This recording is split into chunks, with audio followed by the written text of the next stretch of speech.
Section 9 जो है CPC का वो बताता है ज्यूरिसडिक्शन ऑफ सिविल कोड।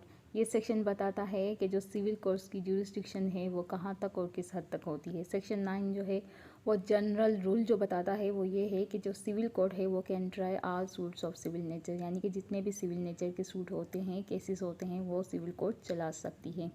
लेकिन एक्सेप्शन में बताया गया है कि वो सूट जो कि एक्सप्रेसली और इम्प्लाइडली बेयर्ड बाय लॉ होते हैं वो सिविल कोर्ट नहीं चला सकती।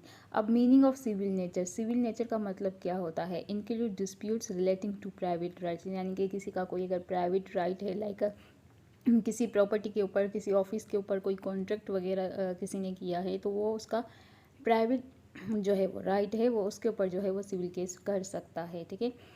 एक्सप्लेनेशन जो है इसकी क्लास 3 में जो है उसमें ये बताया गया है कि अगर कोई डिस्प्यूट जो है वो इन्वॉल्व होता है किसी भी रिलीजियस एलिमेंट्स, तो वो स्टिल सिविल राइट कहलाएगा अगर वो डिस्प्यूट जो है वो किसी प्रॉपर्टी या किसी ऑफिस से रिलेटेड है। ठीक है।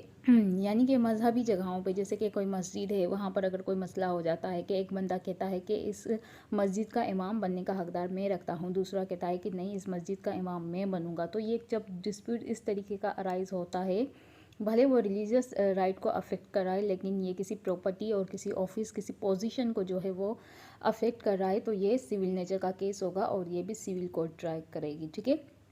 एग्जाम्पल जो सूट जो हैं वो ला ला की तरफ से जो है वो बार किए गए हैं। टैक्स और कस्टम डिस्प्यूट्स, और जैसे कि रेवेन्यू अथॉरिटीज़ वगैरह जो है ये इन मैटर्स को देखती है। सर्विस मैटर हो गए और वो जो है वो सर्विस ट्राइब्यूनल में चलते हैं। रेंट इश्यूज़ वगैरह के जो हो गए वो रेंट कंट्रोलर के पास चलते हैं।